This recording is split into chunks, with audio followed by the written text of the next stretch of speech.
Good afternoon, everyone, and thank you so much for joining me today. I'm Jennie Montgomery. Welcome to another half hour of information to help you make the most of your time, to make informed decisions, and to keep up with goings-on around Greater Augusta. This is the Generation Show, women of different decades at different stages in life.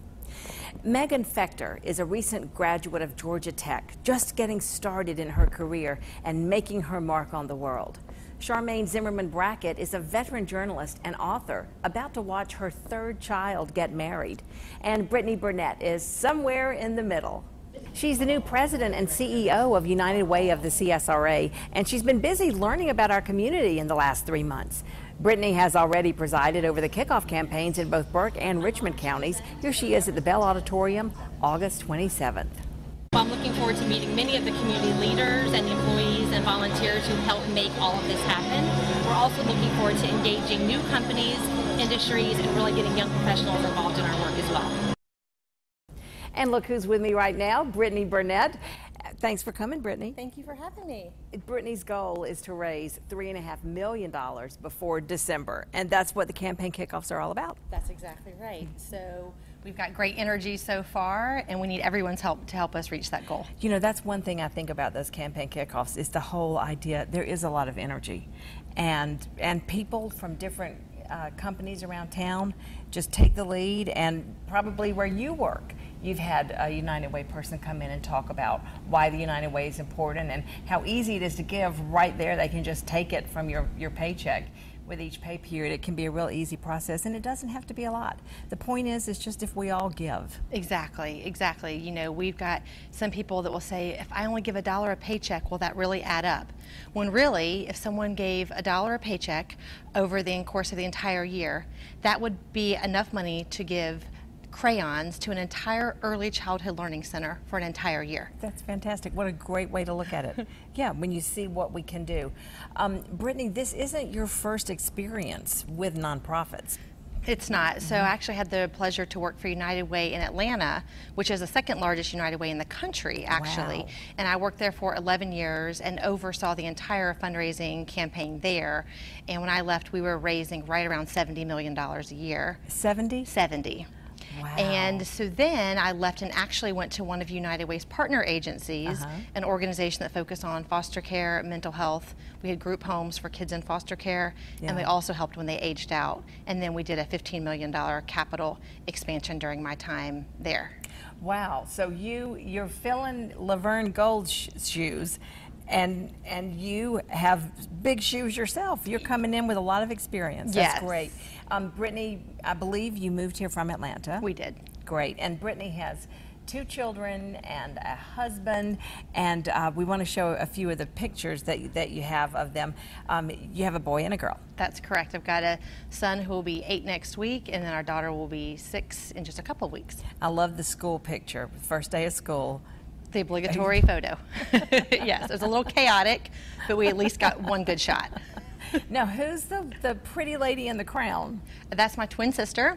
Yes. So we're 3 minutes apart, and she lives in South Florida, but we got to celebrate a milestone birthday together recently. So that's a shot of us celebrating in Florida. You didn't wear a crown? It was passed to me later in the evening. A crown to share. Very That's nice. right. Just like all twins do. We got to share. The sharing. Well, how sweet was that? Very nice. It was great. What are some of the goals that you have for Augusta as you start in this community? Well, so to your point earlier, you know, Laverne has left a great legacy here at United Way and actually worked at United Way for over 40 years. So there are definitely big shoes to fill. And so as I've come into the position, I've realized that we really need to focus mostly on making sure people really understand what United Way does. Right. And it's something that we'll continue to talk about, you know, probably for years on to come. But really what United Way does is we focus on areas where the community has said are most important for us. And those are the areas of education, financial stability, and health. Yeah. And so that's really what we're trying to get out there, is the message that we are working on what our community specifically has said that they want to tackle most. And then of course we want to get some new companies involved in our work and allow them to support, while also continuing with the great foundation of companies that have supported us for many, many years. I also think of United Way as that umbrella that so many of our nonprofits fall under. Yes. And that's important so that we don't have too much duplication of service. So you can point people in the right direction when they need services. Exactly. That's exactly it. And so here at our United Way, we actually support 23 different agencies. Gosh. And they, again, all have a focus on one or more of those areas of education, income, or health. That's fantastic. Well, give me your impressions now that you've been in Augusta for a few months. I mean, it's a dramatic change from Atlanta. It is. But I hope it's a happy change. It is, and so many people have said, well, how is it with traffic? And I say, well, what traffic? It's a much different mentality I've got than of course, being in Atlanta traffic. Everyone here has been so welcoming, not only to me, but to our entire family. So we've really appreciated that. Our kids have been well adjusted into their schools. We're already involved in scouts and soccer teams, and we feel like we've just really jumped in with both feet to make a statement in our community. And you are doing it all. I mean, the wife, the mother, the career woman, and it's hard. It is, as any mother knows, there's a juggle all the time. And so in our household we say, you know, we're doing the best that we can, and we just laugh a lot, otherwise we might shed some more tears. Right. My three were all very close together, and there was that time in that season in my life when I felt like, okay, all three children are in their beds. They're here, they're safe. It was a good day. Yes. You know, the bar is not always set high. That's right. They're alive and in their beds at night.